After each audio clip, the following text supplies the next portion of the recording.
Hello, नमस्कार, राधे राधे। सभी आदरणीय मेहमानों का और सभी लाभार्थियों का, सभी विद्यार्थियों का, सभी हमारे प्रिय अध्यापक गणों का, आज हम कार्यालय जिला नगरीय विकास अधिकारी टोडा के द्वारा आयोजित इस कार्यक्रम में सम्मिलित हुए हैं, जो कि BSc engineering and technology department के सिविल इंजीनियरिंग डिपार्टमेंट के द्वारा आयोजित किया गया है। इसके बारे में अधिक जानकारी पाएंगे, इसके बारे में किस तरीके से लाभान्वित हो सकते हैं उस बारे में जानेंगे। सबसे पहले हम जान लेते हैं अपने मुख्य अतिथिगणों को। रिटायर्ड डिस्ट्रिक्ट डेवलपमेंट ऑफिसर जिला विकास अधिकारी, आपका स्वागत करते हैं बीएससी इंजीनियरिंग कॉलेज में। लाइट तो लगा दो।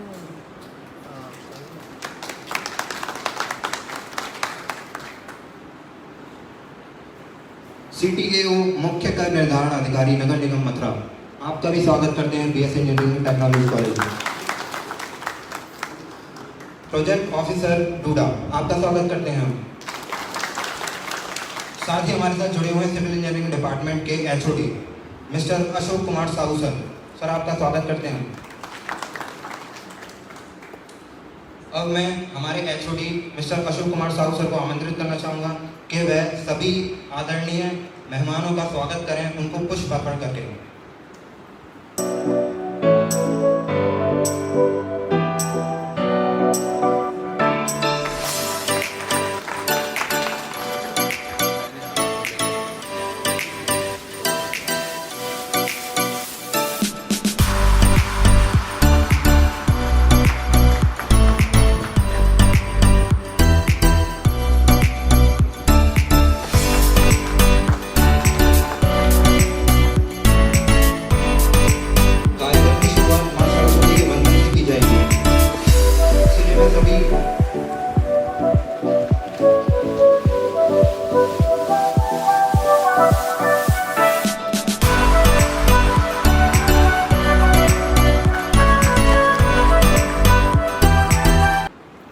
अतिथिगणों को आमंत्रित करता हूं कि वे आएं और मां सरस्वती के समक्ष दीप प्रज्वलन कर पुष्पार्चन करने की कृपा करें।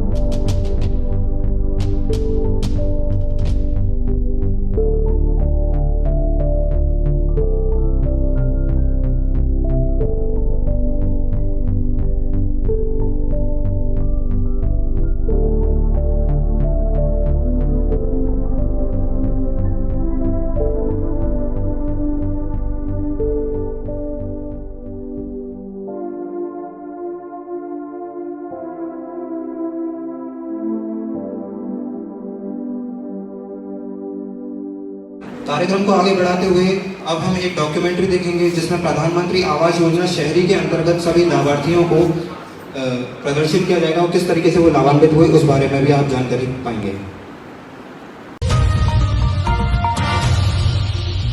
अपना खुद का आवास एक परिवार के जीवन में खुशहाली का प्रतीक होता है और उत्तर प्रदेश सरकार अपने अथक प्रयासों से प्रधानमंत्री आवास योजना के अंतर्गत करोड़ों प्रदेशवासियों के खुद के आवास के सपने को पूरा कर रही है, जिसके बारे में बताती हैं मथुरा जिले की मोहन देवी, जिनके स्वयं के आवास के सपने को प्रदेश सरकार ने पूरा किया है और उनके जीवन में समृद्धि लाने का कार्य किया है। पहले हम टीन में रहते, खम्भे लगा के और टीन डाल के नहीं उसमें गुजारा करते हैं परिवार के साथ। अब बदलाव तो इतना आ गया कि जो पक्के मकान में रह रहे हैं, बढ़िया कर खा रहे हैं, बारिश से ठंड से सबसे बच रहे हैं। मोहन देवी की तरह आज उत्तर प्रदेश में योजना के तहत प्रत्येक आवेदक को अपने आवास के निर्माण हेतु 2.5 लाख रुपए अनुदान राशि प्रदान की जा रही है, जिससे उन्हें सहयोग मिल रहा है। कुछ हमने इतवित्ते मजदूरी करके नहीं ये लगाया और 2.5 लाख रुपए से हमारी जो छत डर गई है, मकान बन गया। आवास योजना को धन्यवाद। हम गरीबों के लिए छत डरवा दी, हम बड़े अच्छे रह रहे हैं परिवार के साथ। उत्तर प्रदेश सरकार के प्रयासों के कारण आज लाखों परिवार के जीवन में रोशनी का संचार हुआ है।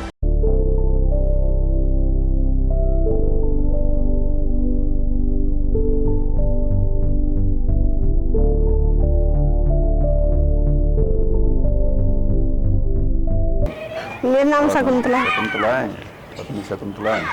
और हमारे पास पहले मकान नहीं था, ये जगह वगैरह हमने कुछ दिन पहले ले लिया था। इसके बाद में जो है कच्चे मकान में किराए पे भी रहते थे काफ़ी समय से। अब जो है आप लोगों के सहयोग से ये मकान बन गया है। घर में क्या क्या सुविधा है? सब सुविधाएं बढ़िया, अब तो इस टाइम तो खुशी है, सारी सुविधाएं सब बढ़िया है। फर्स्ट का हाँ, सब कुछ बढ़िया है, सब खुशी है, सब सही है। हमारी माननीय खूब भगवान किसी को। का और ये सबका आशीर्वाद रहा है। हाँ, तो आ ही रहे हो ये, तो आए बात है, तो खूब खुशी है, सब चीज़ है। नमस्कार। नमस्कार। कैसा घर था माता जी पहले आपका? आपका ऐसा घर है हमारा कि बाउंड्री है चारों तरफ थे और चद्दर परी जा पे। अच्छा। हाँ, पहले कच्चा मकान था? कच्चो ना हो, चद्दर परी। चद्दर पड़ी? हाँ, चद्दर परी। अच्छा अच्छा। हाँ। तो फिर आपको इस योजना के बारे में मालूम चला? हाँ, नहीं हमें ऐसी बताई नहीं हो गई कि 2-4 लाख रुपया मिल रहे हैं, तो हम वैसे ही फॉर्म भरे आए। अच्छा, फॉर्म भरा है। हाँ, ठीक है ठीक है। फॉर्म भरे आए तो हमारा पे नंबर आएगा। हाँ हाँ। तो बोले कि ऐसे ऐसे ढूंढा में, हम तो जानते हो ना कैसे ढूंढा में ना है कहा है। हाँ हाँ। तो फिर आपको कितनी धनराशि मिली भारत सरकार से? है कितने पैसे मिले आपको? 2.5 लाख रुपए। 2.5 लाख रुपए मिले? हाँ। उसके बाद आपने अपना पक्का घर बनाया? हाँ, पक्का बना तो लिया। आप खुश हैं पक्का घर? हाँ, खूब खुश हैं। तो कुछ फर्क महसूस होता है पक्का घर होने से? जब फर्क महसूस ना हो तो जब हम वैसे में डरे। क्या फर्क लगता है? अच्छा आप बताइए। अब जो फर्क लगा तो चौका दें तो ये चद्दर परी चारों तरफ थे, अच्छा लगे जब। अच्छा लगता है? हाँ। चलिए, आप खुश हैं? हाँ, खूब खुश हैं।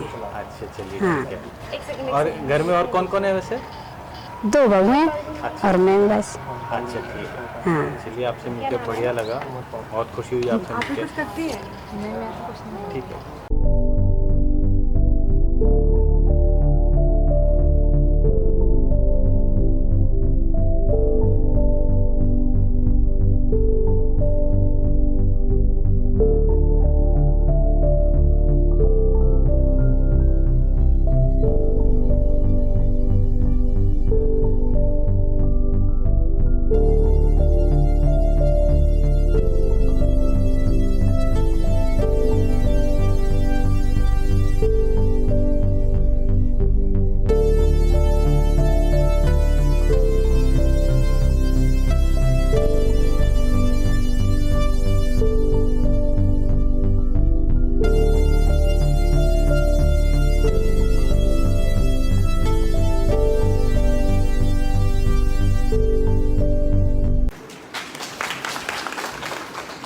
जैसा हमने देखा, एक घर केवल मिट्टी और रोड़े का मकान नहीं होता। एक घर होता है जिससे हमारे इमोशंस जुड़े होते हैं, हमारा हार्ड वर्क जुड़ा होता है और हमारे रिश्ते जुड़े हुए होते हैं। जैसा कि हमें पता है, प्रधानमंत्री आवास योजना इस विषय पर कार्य कर रही है और जिन लोगों के पास घर नहीं है उनको घर प्रोवाइड करती है।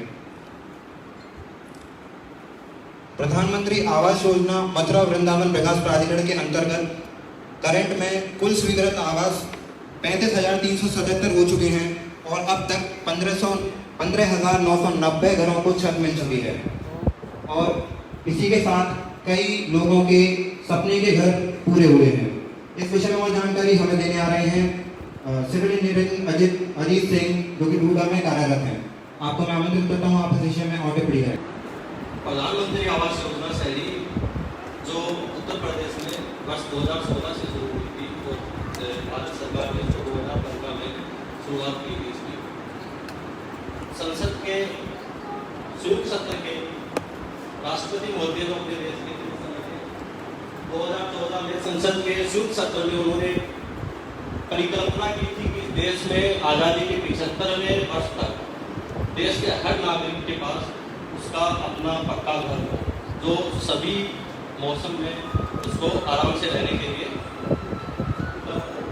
इसके क्रम में देश के प्रधानमंत्री ने 2022 तक के लिए लक्ष्य रखा कि देश में सारे बेघर लोग जिनके पास स्वयं की भूमि है नहीं है, किराए पे रहते हैं, उन सबको एक रिहायशी पक्का मकान उपलब्ध करवाया जाए।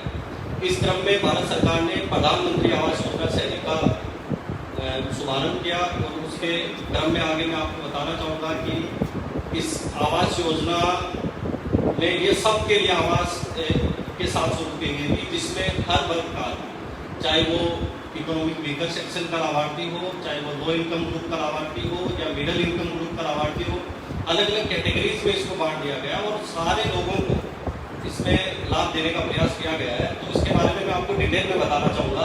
प्रधानमंत्री आवास योजना शहरी के मुख्यतः 4 कॉम्पोनेंट है, जिसमें पहला कॉम्पोनेंट है इन सिटी स्लम रिडेवलपमेंट। जो स्लम बस्तियाँ हैं, कच्ची बस्तियाँ हैं, वहाँ पे लोग ग्रुप में रहते हैं।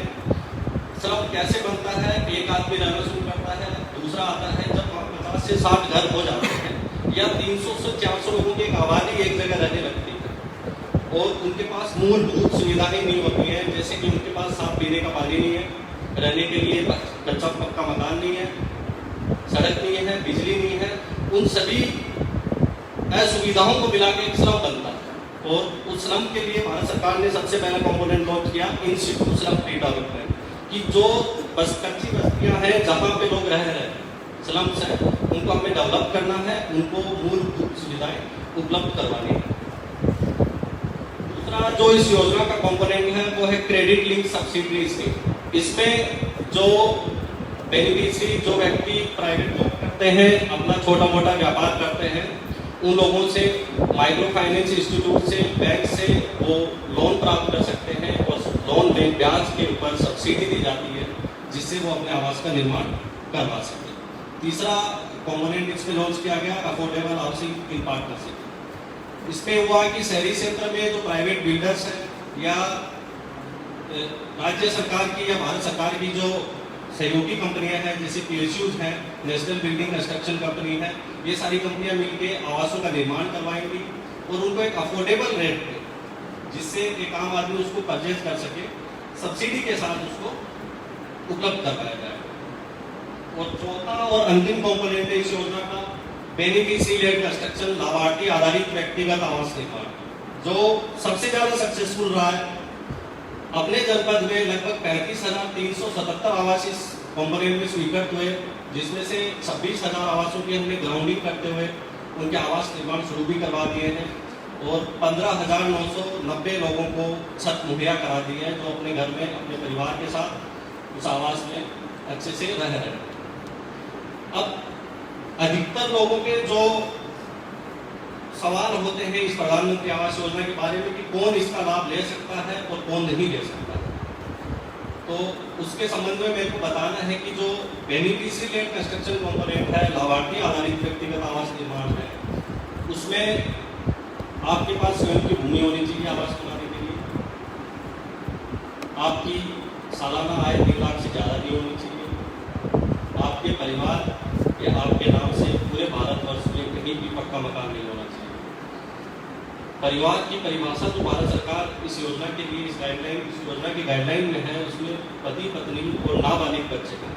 अगर बच्चे आपके बालिग हैं, वो 18 साल से ज़्यादा हैं, तो कोई अलग परिवार इस श्रेणी में आता है। उसकी वैवाहिक स्थिति को ध्यान में ना रखते हुए, वो शादीशुदा है या नहीं है, उससे कोई फर्क नहीं पड़ता। अगर वो अपनी आजीविका खुद कमाता है तो उसको एक अलग परिवार की तरह इस योजना के लिए माना जाएगा और अलग से पात्रता की श्रेणी में रहेगा। दूसरा, जो मिडिल इनकम ग्रुप के लोग हैं,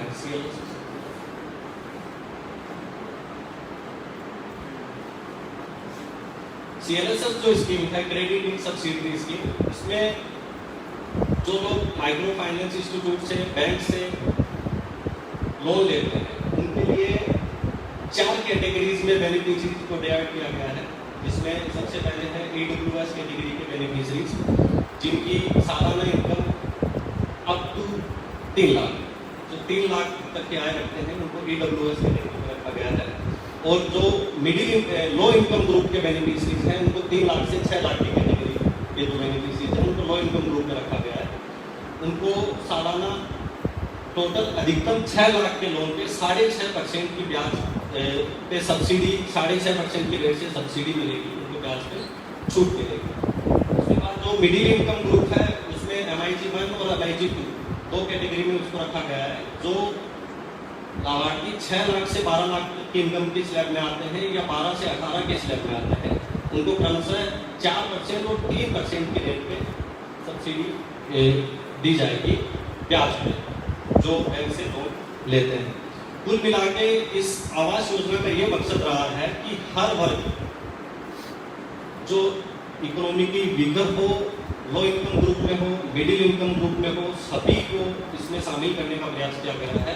इसीलिए इस योजना का जो नाम रखा गया है वो प्रधानमंत्री आवास योजना शहरी सबके लिए आवास, हाउसिंग फॉर ऑल। तो अगर आपकी में आगे अधिक जानकारी के लिए हमारे परियोजना अधिकारी होते हैं जो डूडा में इस योजना को हेड कर रहे हैं, प्रोजेक्ट ऑफिसर है, वो उनको आमंत्रित करूँगा, वो कुछ बताएं योजना के बारे में। आप लोगों का यहाँ पे प्रधानमंत्री आवास योजना अर्बन आवास समाज के लिए आए हैं, आप लोगों का बहुत बहुत शुक्रिया अदा करता हूँ। आदरणीय माननीय अतिथि जी, HOD साहब, CDO साहब, आवास की योजनाएं पहले भी बहुत स्कीम बनाई गई पूर्व सरकारों में, परंतु वो जो योजना थी वो कुछ चंद लोगों के लिए बनाई गई थी, जिसमें सबका कोई भला नहीं हो सका।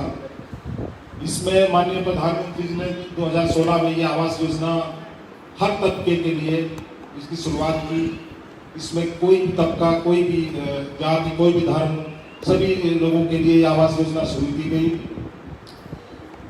इसमें मथुरा में जब मैं आया था जुलाई 2019 में, उस समय 17,000 मकान स्वीकृत थे यहाँ पे, और आज की स्थिति यह है कि 33,000 मकान हमारे यहाँ स्वीकृत हैं।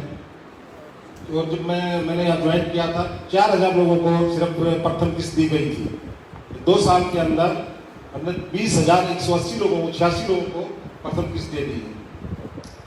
द्वितीय किस्त हम लोगों ने 14,676 को हमने द्वितीय किस्त दी है, जबकि मैं आया था उस टाइम में यहाँ पे सिर्फ 2,500 लोगों को किस्त दी गई थी। इस योजना की खास विशेषता ये है कि ये कोई भी आदमी आके डूडा कार्यालय में या अपने नगर पंचायत, नगर पालिका के कार्यालय में आवेदन कर सकता है। उसको जो भी धनराशि उसको दी जाएगी, जिसका अपना प्लॉट है, अपना टूटे मकान है, उसको बनाने के लिए उसके खाते में जाएगी। इसमें कोई मिसयूज का कोई भी आधार नहीं बनता है। वो उसके खाते में जाएगी, वो घर पे रहेगा, अपना वहीं आ जाएगी। उसका समय समय पर जियो टैग होगा। जो सेकंड किस्त का समय होगा, सेकंड किस्त आ जाएगी। थर्ड किस्त का जो टाइम पूरा हो, थर्ड किस्त आ जाएगी। किसी को इधर उधर भटकने की आवश्यकता नहीं है। और मैं आप लोगों को आश्वस्त कर रहा हूँ कि मथुरा जनपद में अब मैक्सिमम सैचुरेशन हो चुका है। पहले बहुत भीड़ लगा करती, बहुत लोग परेशान रहते थे अपनी किस्त के लिए, लेकिन मैक्सिमम लोगों की प्रथम किस्त जा चुकी है, सेकंड किस्त जा चुकी है, और सैचुरेशन की स्टेज में हमारा मथुरा जनपद आ गया है। बहुत कम लाभार्थी बचे हैं जिनको अब आवास की आवश्यकता है। बाकी सबको आवास की सुविधा माननीय प्रधानमंत्री जी के द्वारा, माननीय मुख्यमंत्री जी द्वारा दी जा चुकी है। और इसके आवास योजना के साथ साथ हम लोगों ने और योजना, सरकारी योजनाओं से भी जोड़ा है। एक अंगीकार अभियान चलाया गया था जिसमें 8 माननीय प्रधानमंत्री जी की 8 और योजनाएं हैं, उनसे भी जोड़ा गया था। जैसे आपका आयुष्मान कार्ड है, और स्वच्छता मिशन है, और बीमा सुरक्षा है, उज्ज्वला योजना है। इन सब से भी आप लोगों को, सब लाभार्थियों को जोड़ा गया है। और इसमें किसी भी बिना भेदभाव के आवास दिए गए हैं। और जो लोग रह गए हैं वो भी आवास के लिए हमारे डूडा कार्यालय में आके अप्लाई कर सकते हैं। अभी 20 गांव नगर निगम में और जुड़े हैं। उसके लाभार्थियों के लिए भी हम लोग को आदेश मिले कि उनके लाभार्थियों को का भी आवास बनाया जाए। तो सबसे अच्छी बात यह है कि जो माननीय प्रधानमंत्री जी ने कहा है, सबका साथ सबका विकास, सबको आवास दिया गया, किसी का साथ कोई भेदभाव नहीं किया गया, और सबके खाते में सीधे धनराशि, ऊपर से लखनऊ से वही सीधे धनराशि स्थानांतरित हुई है। इसमें इसलिए कोई अनुचित आपके साथ व्यवहार करने की नौबत भी नहीं है। इसमें कोई भी मेरी तरफ से आप लोगों को बहुत बहुत बधाई, धन्यवाद।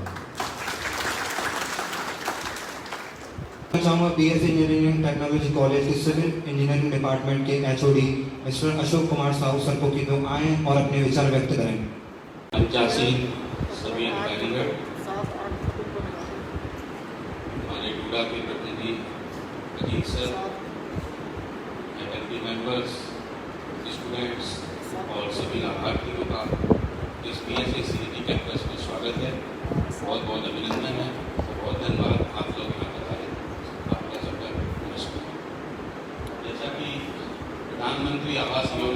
जब सरकार मोदी सरकार जो है फर्स्ट फेज में पेट्रोल कार्यकाल में 2015 में अनाउंस किए थे कि सबके लिए आवास बनाने का उनका लक्ष्य था, उनका एक सपना था।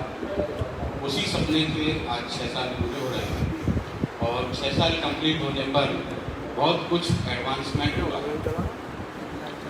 और इसी के कंटिन्यूएशन में 2019 में मार्च 2019 में गवर्नमेंट ने फिर एक नया अनाउंसमेंट किया कंस्ट्रक्शन टेक्नोलॉजी एरिया, जो हमारे इंटरेस्ट का विषय है क्योंकि सिविल इंजीनियरिंग से जुड़ा होने के कारण ये हमारे स्टूडेंट्स के लिए भी है, हमारे जो फैकल्टी मेंबर्स हैं उनके लिए भी है और आगे इसमें थोड़ी सी उत्सुकता भी जागृत होती है कि कंस्ट्रक्शन टेक्नोलॉजी एरिया जो है उसमें under the ministry of housing and urban affairs के अंतर्गत ग्लोबल हाउसिंग टेक्नोलॉजी चैलेंजेस लाए गए।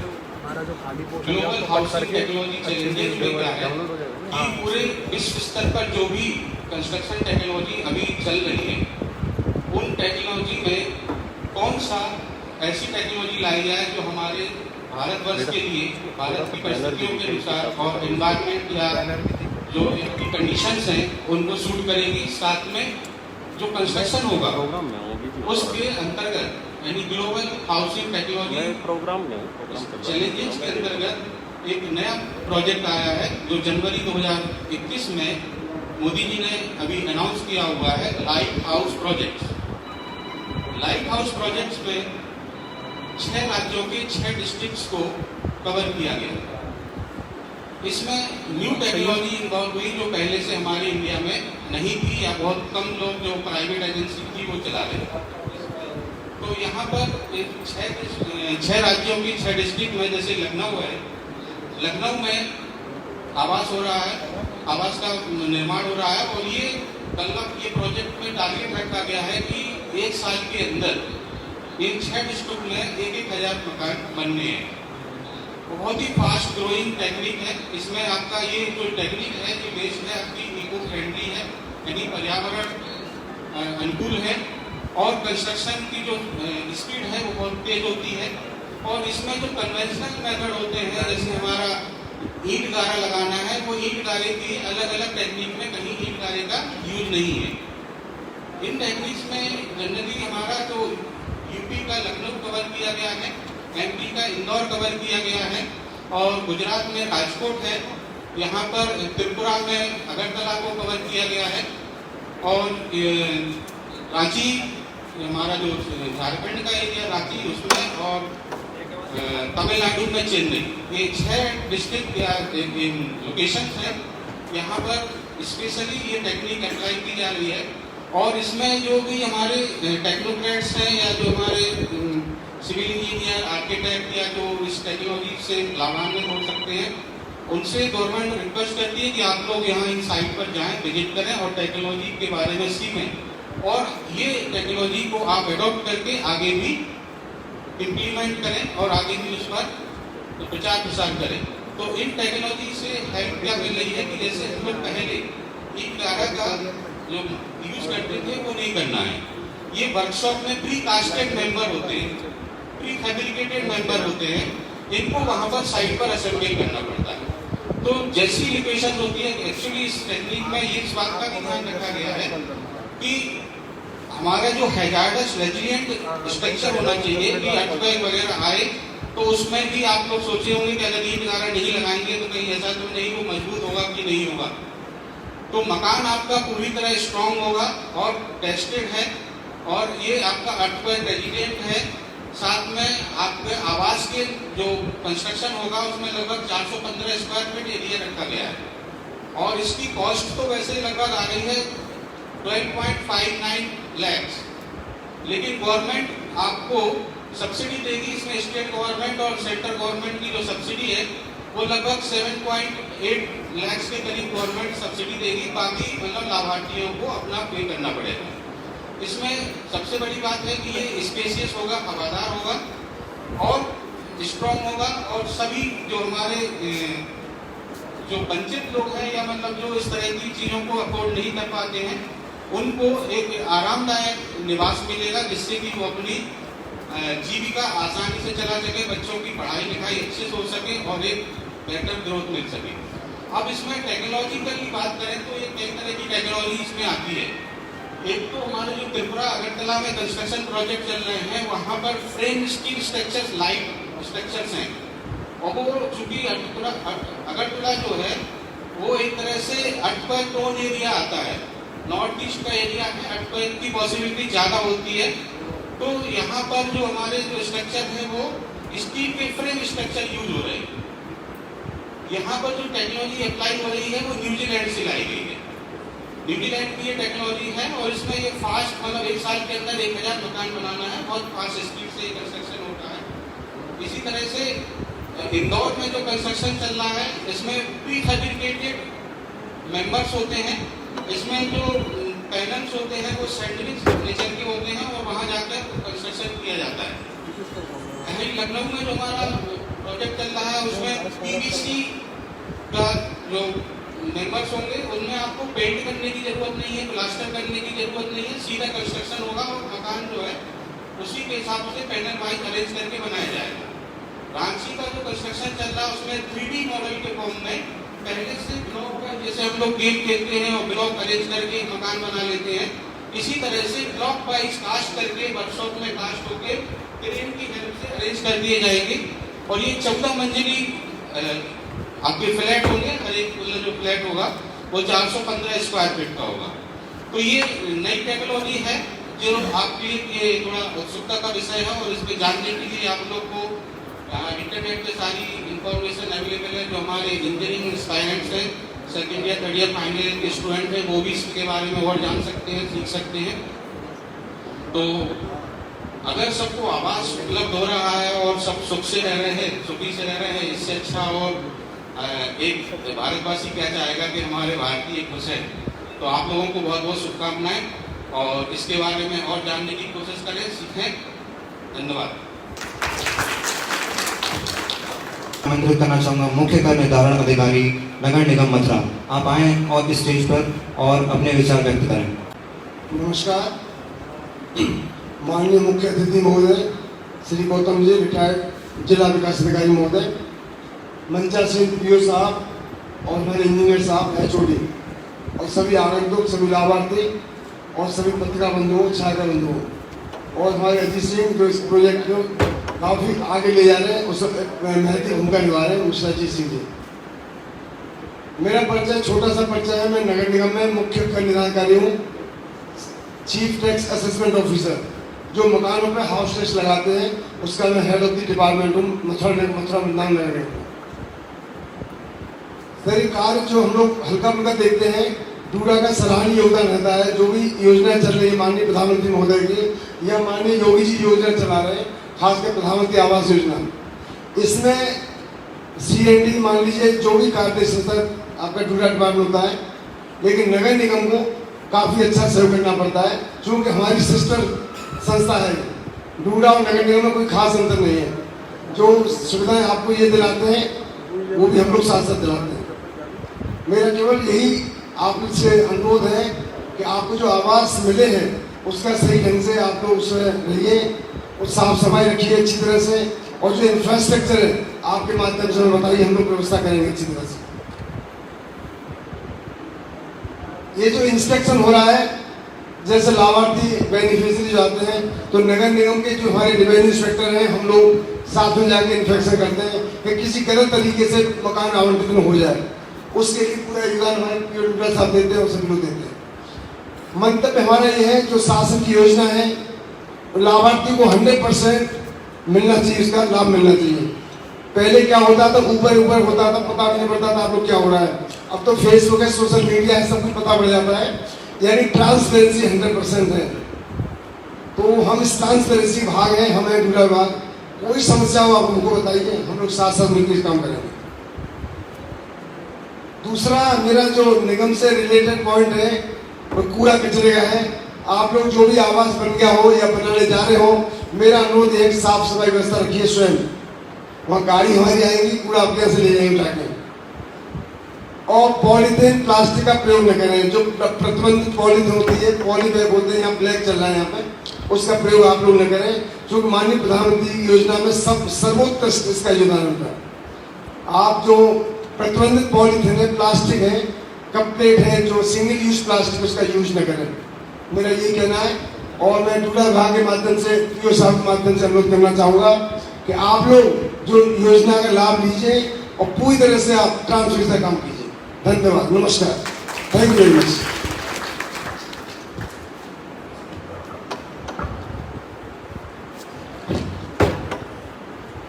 कार्यक्रम को आगे बढ़ाते हुए मैं आमंत्रित करना चाहूंगा रिटायर्ड डिस्ट्रिक्ट डेवलपमेंट ऑफिसर, जिला विकास अधिकारी। सर आप आइए और इस स्टेज की शोभा बढ़ाइए। और इस सभागार में उपस्थित हमारे देश का भविष्य, इंजीनियर्स और बहुत प्यारे प्यारे हमारे लाभार्थी, सर्वप्रथम तो मैं डूडा के सभी अधिकारियों को और विशेष तौर से कौशिक जी को धन्यवाद देना चाहूँगा कि मुझे पता भी नहीं था कि कौशिक जी मथुरा में पोस्टिंग है, बाई चांस एक जगह चला गया। मैं धन्यवाद देने सब अधिकारियों से मिलता रहता हूँ। मुझे इतनी खुशी हुई थी कि एक मेरे पड़ोस में इतना गरीब व्यक्ति, जिस पर रोटी खाने की कोई साधन नहीं, और उसका आवास स्वीकृत हुआ 2.5 लाख रुपए। और उससे भी ज्यादा खुशी मुझे हुई कि कहीं भी एक पैसा रिश्वत का नहीं देना पड़ा।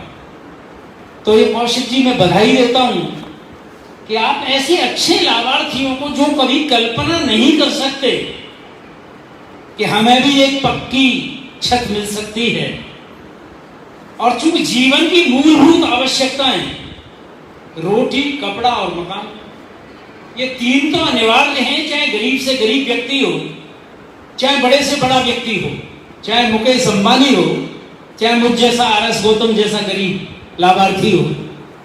जिसे मकान मिल गया, चूंकि मैं विकास के विभाग से जुड़ा हुआ हूं और यही योजना ग्रामीण अंचल में मैंने लगभग 39 साल अपनी शासकीय सेवा में चलाई है।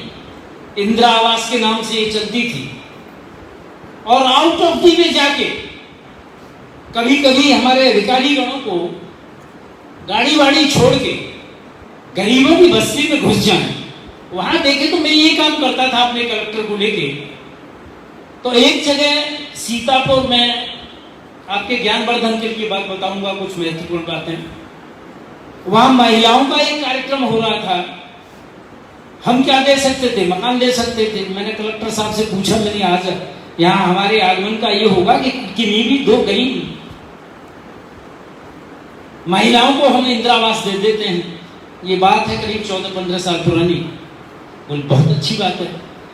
तो हम वहाँ करीब 50-55 महिलाएं थी, और जो एक संयोजिका थी हमें ले गई थी उसमें, जैसे आज आ गए। तो हमने DM साहब की अनुमति लेके मैंने कि जो 2 महिलाएं सबसे गरीब हों वो खड़ी हो जाएं। वो खड़ी हो गई।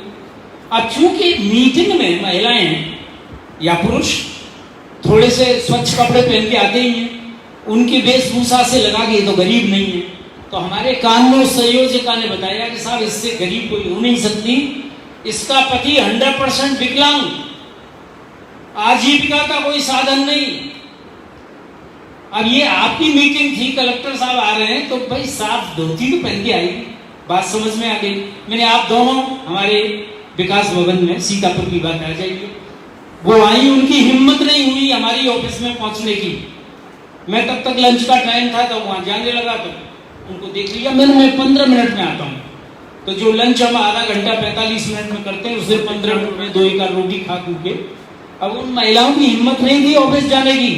आज भी 70 साल के बाद ये स्थिति है इस देश में। तो मेरा मतलब कहने का, उन महिलाओं को बुलाया, बाबू को बुलाया, उनका नाम ही नहीं था हमारे रजिस्टर में। वो रजिस्टर हमने फेंक दिया गुस्से में, और जिलाधिकारी से स्वीकृति लेके आवास दे दी। भाई गरीब देखिए ना, आपके लेखा जोखा हमारी समझ में, क्योंकि मैं भी बिना लेखे जोखे के आगे नहीं बढ़ सकता, क्योंकि हमारी नौकरी दांव पे लगी है, फिर भी उसका रास्ता है। तो मेरा निवेदन है इंजीनियर छात्रों से भी कि आप ज्ञानवान हैं, आप विद्यावान हैं, अपने इस ज्ञान के प्रकाश को उन मुडेरों तक पहुंचाने का प्रयास करिए जिन मुडेरों पे सदैव से अंधेरों का साया छाए हुए। कौन करेगा? हम लोग बता नहीं पाते। अभी भी आज जितने लाभार्थी आ गए इनको बहुत विशद रूप से कौशिक जी ने, हमारे एक और डूबा के अधिकारी ने और साहू साहब ने बहुत विस्तार से बताया। और हम तो मुख्य कर अधिकारी यहाँ बैठे हैं। आप तो टैक्स ले लेंगे, पहले मकान तो दो। ये टैक्स जरूर ले लेंगे मकान बनते ही नगर पालिका में। तो हमारे जिन लोगों के लिए मैं ये बात बड़ी खुशी में व्यक्त कर रहा हूं कि अच्छे लाभार्थियों का सिलेक्शन हुआ है। मैंने खुद अपनी आंखों से देखा और मैंने एक दिन जिलाधिकारी को भी बताया था। और मैं प्रयास करता हूं, एक मेरे यहाँ काम करने वाली कुछ नहीं जानती आधार कार्ड क्या होता है, मैंने आधार कार्ड बनवाया, बैंक में अकाउंट खोलवाया और कौशिक जी के यहाँ ले गया। कौशिक जी ने लिहाज करके वो पता नहीं इतना जल्दी आवास उसका स्वीकृत हो गया 2.5 लाख रुपए। अब जमीन तो 1 इंच नहीं है उस पर, अब वो कैंसिल हो जाएगा। भैया उसका भी कोई रास्ता ऐसा हो जिस पर जमीन नहीं है उसे भी मकान मिले। आपने लोन की स्कीम बताई, जो बर्तन मल के बच्चों का गुजारा कर रही हो वो लोन लेने का साहस तो नहीं कर सकती और ना मैं कभी रिकमेंड करूंगा। तो इन लोगों के लिए भी है स्कीम, कौशिक जी बता रहे हैं, वो थोड़ा टाइम लगेगा। तो मेरा आपसे कहने का निवेदन यह है कि जो भी आपके पड़ोस में अज्ञान व्यक्ति, चूंकि इस देश में आज भी 70 साल स्वतंत्रता के बाद भी अज्ञानता का दोहन करते हैं बजाय उसे प्रकाश दिखाने के। अपने ज्ञान से बताएं। लिटरेचर है, डूडा का लिटरेचर ले लीजिए, बहुत अच्छी जानकारी दी, मैं बधाई देता हूं पुनः। और इंजीनियर छात्रों के लिए एक बात कहता हूं कि 4-5 दिन पहले मुझे संस्कृत यूनिवर्सिटी में, चूंकि आजकल मेरा मोटिवेशन का काम है, मैं अपने अनुभव को जमीन के धरातल पर कैसे मूर्त रूप दे सकूं ये प्रयास करता हूं। और वो प्रयास मेरा सफल होता है। अपने ये नौनिहाल जो हमारे देश का कल है या भविष्य है, तो अब आप लोगों को इंजीनियरिंग नहीं बनना, वो तो डिग्री मिल गई, लेकिन यथार्थ रूप में आप कितने अच्छे इंसान बन सकते हैं वो बनने का प्रयास करिए। बेहद खुशी होगी इंजीनियर के साथ साथ। एक प्रश्न 4 दिन पहले संस्कृत यूनिवर्सिटी में किया कि हम क्या हैं, तो उस वार्ता को 1 मिनट में समाप्त करता हूं चूंकि समय की पाबंदी है। कि you are what you think, आप जो सोचते हैं वो हैं आप। विचार और कर्म कोई फर्क नहीं है। कर्म वो विचार है जिसे आप क्रियान्वित या कार्य रूप में परिणित कर चुके हैं, और विचार वो कर्म है जो अभी कल्पना में घूम रहा है, क्रियान्वित रूप नहीं दे सके। केवल this is only the difference between the idea and the action. 2 लाइनें सुना के बात खत्म करता हूं कि मेहनत करनी पड़ेगी, चाहे लाभार्थी हो, चाहे इंजीनियर हो, चाहे कोई और। यदि मेहनत का रास्ता पकड़ लिया तो फिर सफलता ही सफलता है। अधिक समय न लेके 2 लाइनों में कि जिंदगी तुम को गुनगुनाएगी, जिंदगी हाँ सर खिलखिलाएगी, कर्म की आग में तपो तो सही, मंजिल तुमको गले लगाएगी। धन्यवाद। जय हिंद, जय भारत। आप सभी अतिथि गणों ने इतने अनमोल विचार व्यक्त किए, उसके लिए मैं आपका बहुत बहुत धन्यवाद करना चाहता हूँ। कार्यक्रम को समापन की ओर ले जाने से पूर्व हम जानेंगे सभी लाभार्थियों और विद्यार्थियों की कुछ क्वेरीज। अगर आपके मन में कोई भी क्वेरी या क्वेश्चन होती हैं इस प्रोसेस को लेकर तो आप पूछ सकते हैं। सर, हमारा सवाल ये है कि जो गरीब तबके के लोग हैं उनके पास ज़मीन नहीं है, आपका ही है, चूँकि आपने ही बताया था कि जिसके पास ज़मीन नहीं है उसको मतलब पैसा नहीं मिलेगा, तो उसका क्या सोल्यूशन है कि उनके पास ज़मीन कैसे आएगी तब वो उस वर्ग में आएंगे?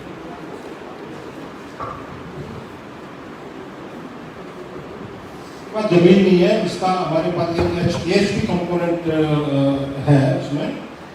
एमवीडीए प्राइवेट अभी एक्चुअली सरकारी कोई लैंड यहाँ मिल नहीं रही है मथुरा में, बाकी जिलों में मिल रही है, बड़े जिले हैं, कानपुर है, प्रयागराज है, लखनऊ है, यहाँ पे गवर्नमेंट की लैंड नहीं मिल रही।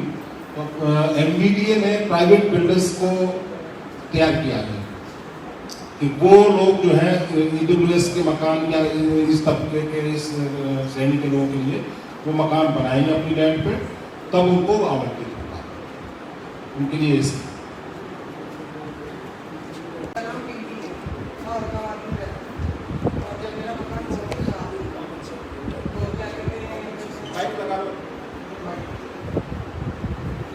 मेरा मकान बहुत ही